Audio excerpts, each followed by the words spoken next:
आलोक जी, आपसे शुरू कर रहा हूं। ये इल्हान उमर के साथ जो तस्वीर आई है, आलोक जी पहले इस पर बात कर लें थोड़ा सा। क्या जरूरत थी इल्हान उमर से राहुल गांधी को मुलाकात करने की, या फिर ये जो विवाद हो रहा है गैर जरूरी है, ये मुलाकातें चलती रहती हैं? देखिए, मुझे लगता है कि अमेरिका की सांसद का हमारे आंतरिक मामलों में या हमारी विदेश नीति में उनका क्या विचार है, इससे हमें कोई लेना देना नहीं है। अगर राहुल गांधी जी वहाँ गए हैं एक सांसद के तौर पर, तमाम लोग मिलते हैं। हम मैं 4-5 नाम बताता हूँ आपको। जो बाइडन से तो मोदी साहब भी मिले होंगे, और जो बाइडन 4 साल राष्ट्रपति रहे। जो बाइडन का जो मैनिफेस्टो था अपना, जो उसका घोषणा पत्र कहिए या जो भी हम उसको जिस भी भाषा में कहें, उस पर किसी को पता जम्मू कश्मीर के ऊपर उनका क्या व्यू था? नमस्ते ट्रंप के बाद 2 पेज 2.5 पेज उनके पूरे उसमें ये थे कि जम्मू कश्मीर का क्या होना चाहिए, कैसे होना चाहिए, वो किसका हिस्सा है। तो क्या जो बाइडन से हमारे लोग नहीं मिले? जिनपिंग हमारा बहुत अच्छा दोस्त है क्या? उसको जब यहाँ झूला वूला झुलाया और उसके बाद भी मोदी जी हुए, गए, मिले और तमाम चीज़ें हुई, नारियल का पानी पिलाया और फिर उसके बाद डोकलाम हुआ। आज चाइना इतनी बड़े भूभाग पर हमारे पर कब्जा करके बैठा है, तो क्या हमने चाइना से सारे रिलेशंस ख़त्म कर दिए हैं? क्या पाकिस्तान एम्बेसी जो यहाँ पर है उसको हमने बंद कर दिया है? पाकिस्तान में जाकर कौन कौन किस किस से मिला? क्या नवाज शरीफ हमारे दोस्त थे क्या?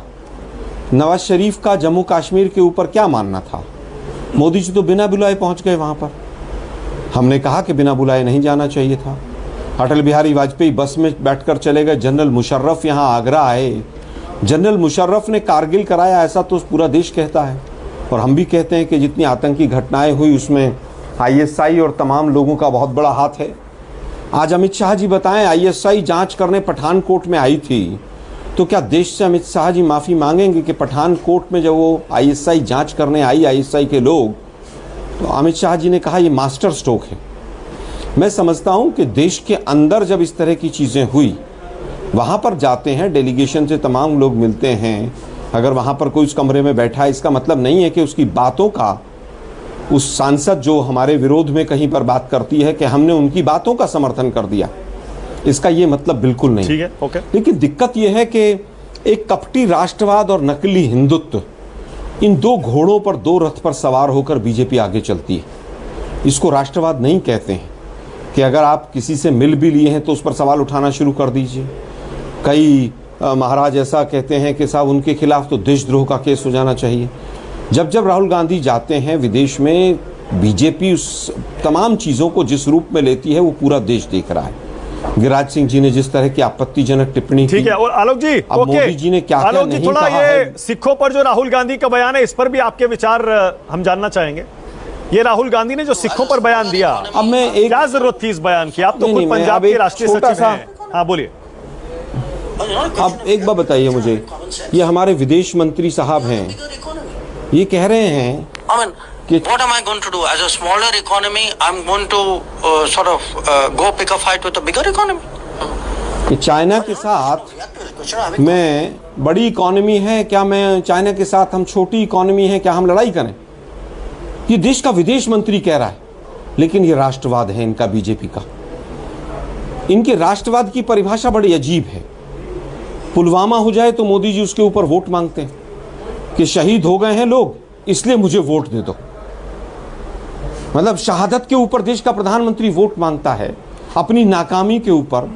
चाइना को क्लीन चिट देश का प्रधानमंत्री देता हो कि ना कोई आया है, ना कोई घुसा है, ना कोई घुसेगा। उस पार्टी के लोग कहते हैं कि वो कमरे में क्यों बैठ गई एक सांसद जिसके ऐसे विचार हैं। ये किरेन रिजिजू आज जवाब दे रहे थे आलोक जी, करने का काम चीन पर राहुल गांधी ने जो कल कहा कि दिल्ली जितनी जमीन पर चीन कब्जा करके बैठा है, किरेन रिजिजू कह रहे हैं मोदी जी के आने के बाद कोई जमीन नहीं कब्जाई गई, सारी पहले की कब्जाई हुई है। देखिए, किरेन रिजिजू जी अरुणाचल प्रदेश से आते हैं, वहीं उनके जो सांसद थे तापिर गांव, उन्होंने क्या कहा था किरेन रिजिजू जी, क्या उसका भी खंडन करते हैं? अमेरिका जहां पर आज राहुल जी गांधी जी गए थे और वहां से जो सैटेलाइट इमेजेस आए उनका भी खंडन करते हैं? जो गांव के गांव बसा दिए, क्या उसका भी खंडन करते हैं? वो सैटेलाइट इमेजेस भी झूठ बोल रही हैं। वो लेह लद्दाख की पार्षद भाजपा की, क्या वो भी झूठ बोल रही है?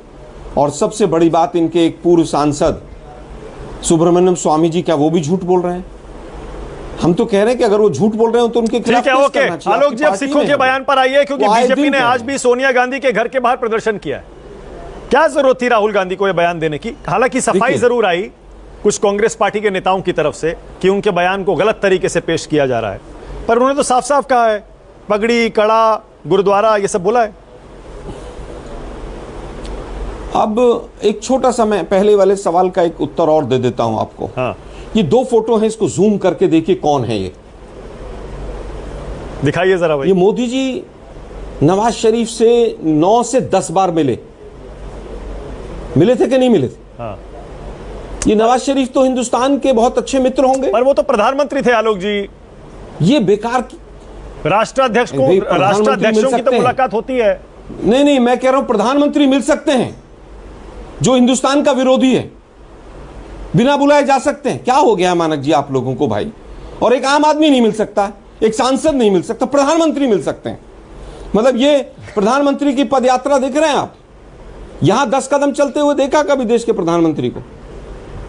और वहां नवाज शरीफ के साथ चल रहे हैं, पदयात्रा कर रहे हैं। कहां ठीक कर है, रहे अभी हैं? जवाब लेता हूं प्रदीप भंडारी से, नहीं, लेकिन 50 एक फोटो उसपे हैं। सिखों पे आप बार बार क्यों बोलिए ना जरा, आप नहीं, बाकी इसके बातों बाद पे भी बोल और रहे हैं। देखिए एक बार, एक मिनट, अरे सुनिए ना भाई। हाँ। एक ये फोटो और देख लीजिए, ये न्यूज़ 24 के दर्शकों को दिखा दीजिए।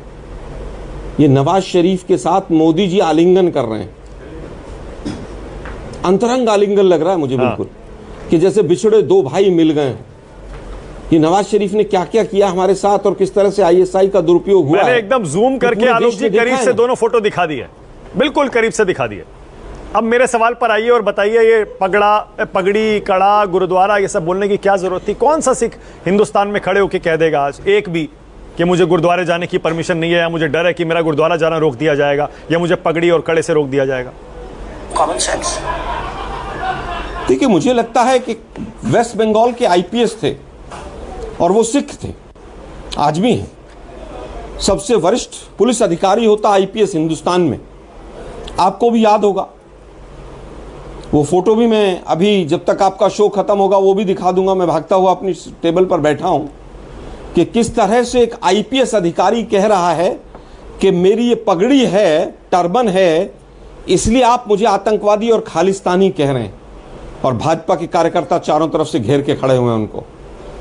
उस फोटो को अगर न्यूज़ 24 दिखाएगा तो बीजेपी वालों को समझ आ जाएगा कि वो क्या कह रहे हैं। एक घटना नहीं है ऐसी, जब किसान आंदोलन हुआ तब क्या हुआ, और देश के प्रधानमंत्री तो पूरी तरह से कपड़ों से दंगाइयों को पहचान लेते हैं। मतलब कपड़ों से पहचानने का कौन सा फार्मूला है? किस तरह से किसान आंदोलन में कौन कौन सी उपाधियां दी गई उनको, ये भी पूरे देश ने देखा है।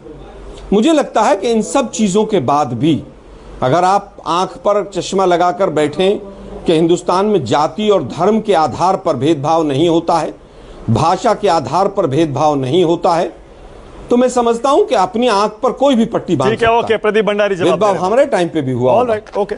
साउथ एक्स में नॉर्थ ईस्ट की कुछ बच्चियां थी, उनके साथ दिक्कत हुई थी, ओके, मुझे याद है। साउथ एक्स के अंदर जब हुआ था हमें सबको दुख हुआ था, लेकिन ये अगर दिक्कत है तो हमने माना कि नहीं ये समस्या है, उस समस्या को दूर तो करना पड़ेगा ना। ठीक है, ओके। चतुर्मुर्ग की तरह और मीडिया के तमाम साथियों को गिरफ्त में लेके प्रदीप भंडारी और ये सिद्ध किया जाए कि ऐसा तो कुछ है ही नहीं। प्रदीप भंडारी